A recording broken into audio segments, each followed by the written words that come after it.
ቤዛና ያያ ከ6 ወር በኋላ ተገናኙ። ከ6 ወር በኋላ ከተደበቀበት ወይም አቶ ተሰማ ከደበቁበት ኢንስፔክተር አልማዝ ተከታትላ መኮንንን ባገኘችው መረጃ እና ባገኘችው ደረሰኝ መሰረት እሱን ተከታትላ ልክ እሱን ሲወጣ ተከትላ ገፍታ እንዲያዝና ወደ ፖሊስ ጣቢያ ሄዶ ቃሉ እንዲሰጥ ያደረገች በኋላ የመጀመሪያ ቅድሚያ ሁኔታው ቃሌን እንዲሰጥና ከፈለግሽ ቤዛን እንድታገናኘኝ እፈልጋለሁ በማለት ሀሳብ ይሰጣል። ኢንስፔክተር አልማዝም ምንም ሳታቅማማም እሺ ብላ ሀሳብ ተስማማለች። አሰላሙ አለይኩም ወራህመቱላሂ ወበረካቱ። ውድና የተከበራችሁ የፍቅር ጎጆ ቤተሰቦች እንዴት አደራችሁ? እንዴት ዋላችሁ? ሁላችሁንም እንደ ሰዓት አቆጣጠራችሁ ሰላም ብያለሁ። ዛሬ ይዤላችሁ የመጣሁት አፍላ ፍቅር ድራማን ክፍል 260 ነው። እነሆ እንድትከታተሉ ጋበዝኳችሁ። ወዳችሁ ፈቅዳችሁ ስለምትከታተሉ ከልብ አመሰግናለሁ። መኮንን ለቤዛ ደውሎ መገናኘት አለብን እስካላት በኋላ ለምንና እንዴት ካለችውም በኋላ እሱም ትምህርት ሊጀመር ስንት ጊዜ ቀረው ሲላትም እሷም በጣት የሚቀጠሩ ቀናቶች እንደሆኑ ትነግረዋለች። ያሬድ ወደ ትምህርት ቤት መመለስ ስላለበት ስለሱ አንዳንድ ሕጎች አቶ ተሰማ ስላቀረቡ እነሱን ልንነጋገር ይገባል ባላት መሰረት እሺ ብላ ትስማማለች። ከትምህርት ቤት ልክ እንዲወጡም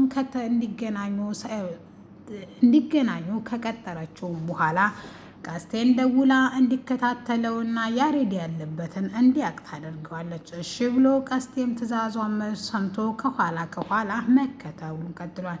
ነገር ግን ቀደም ብላ ኢንስፔክተር አልማዝ ግን እነሱን እየተከታተለቻቸው ስለነበረ እሱ ልክ ከቤት ሲወጣ እሷ ወደ ቤት ትገባለች።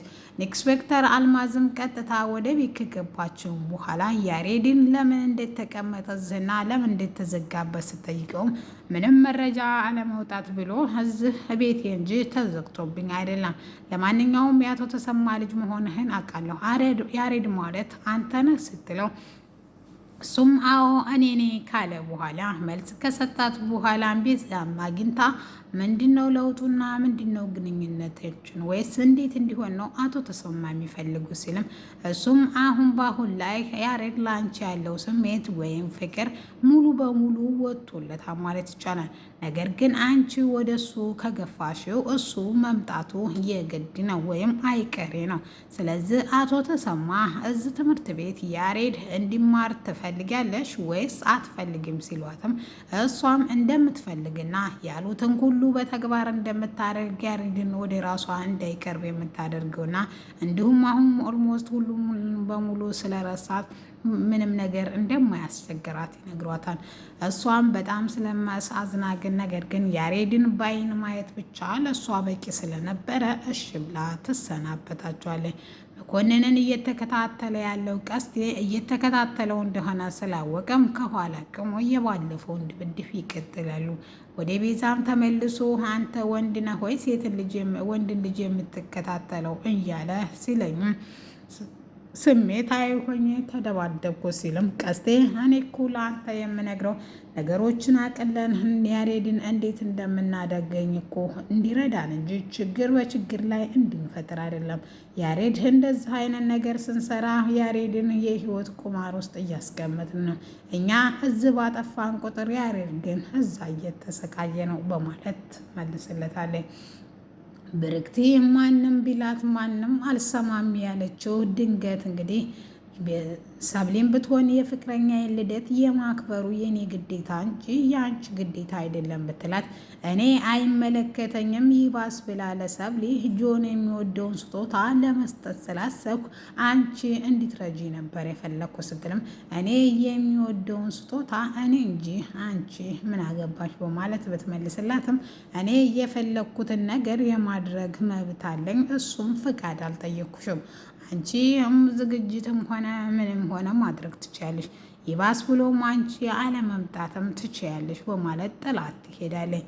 ኤላ እነ ሰብሊ ጋር እንዲመጣ ቢነግሩትም ኤላ ግን አልችልም ቢልም አልሚ ግን ሁሉም ሰው አይወድሽም ነው የሚለኝ። ስለዚህ እውነት የምትወደኝ ከሆነ በጆን ልደት እጅ ለእጅ ተያይዘን ገብተን ፍቅረኛ እንዲሆንክ እናሳያቸው በማለት መልስ ትሰጣለች።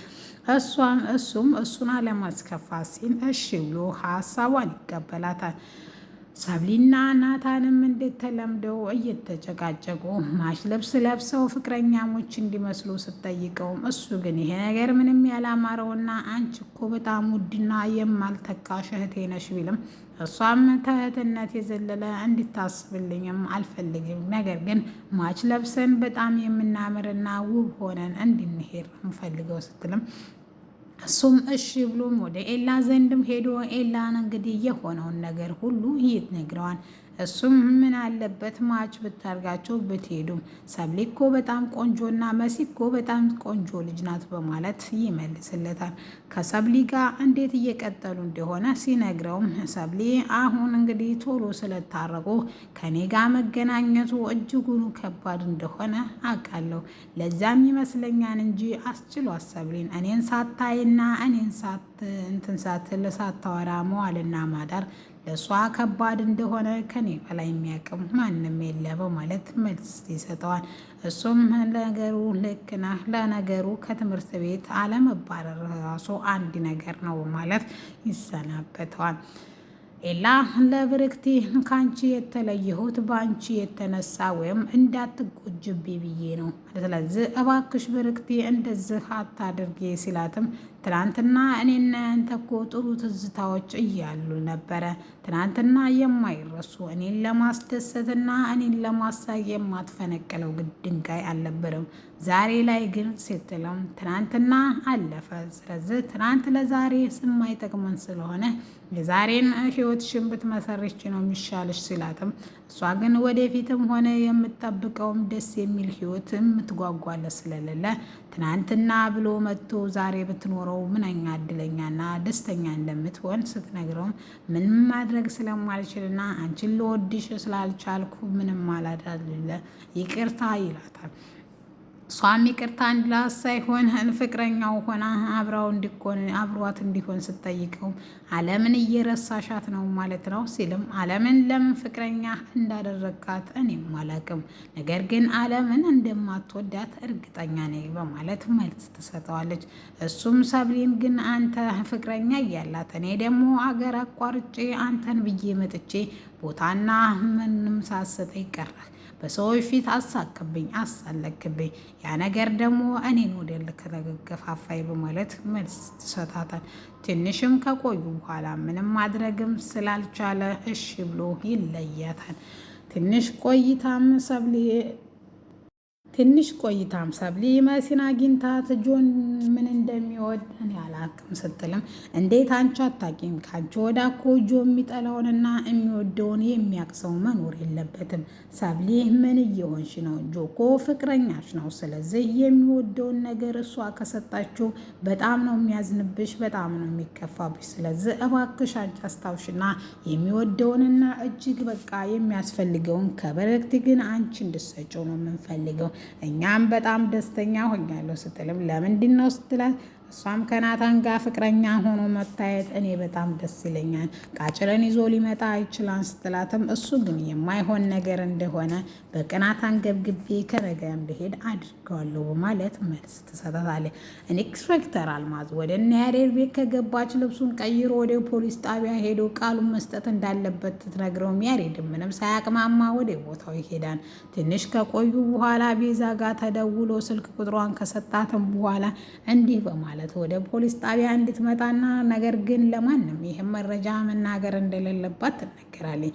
ቤዚቲን በታዘዘችው መሰረት በላከችላት ሎኬሽን ትመጣና ምን እንዳጠፋችና እንዲሁም በህይወቷ የፖሊስ ጥሰት ምንም ነገር እንዳላረገች ስትነግራትም እሷ ግን ለምንም አጥፍተሽም አይደለም፣ ነገር ግን አንድ ግለሰብህም እንድትለይልኝ ነበር፣ ታውቂዋለሽ ወይስ አታውቂውም ስትላትም እሷ ግን አሳይኝና እሺ የማውቀው ከሆነ እነግርሻለሁ ስትላትም ኮብልስታን ወይም ፖሊሱን ጠርታ ግለሰቡን እንዲያመጣላት ታዘዋለች። ፖሊሱ ምህን ያመጣው ያሬድን ነበር። ቤዚቲ ያየችውን ነገር ማመን ያቃታት። ያያ ብላ ትጠመጠምበታል። እያገላበጠች ትስመዋለች። ምንም ያክል እንኳ ብትስመውና ብታቅፈው ነገር ግን ናፍቆቷን ሊወጣላት ምንም ነገር አልቻለም ነበር። ያያ እያለች እሱም እያቀፋት እየተላቀሱ ይህን የመሰለ ፍቅር ለምን እንዳቋረጡትና አቶ ተሰማ ለምን ለያሬድ ክፉና ቤዚቲ ደግሞ ምን አድርጋቸው ነው የሚለውን የፖሊስ ጥያቄዋና ምርመራዋን ትጀምራለች። ተኩላው የያሬድ አባት ሊሆን ይችላል ወይስ ከያሬድ አባት ጋርና ተኩላው ይገናኛሉ? ደመረንም እሱን አያገተው ወይም እነሱ ናቸው የደበቁት በማለት ለሮቤል ደውላ ትነግረዋለች። እሱ ግን ስራውን እንደሚያ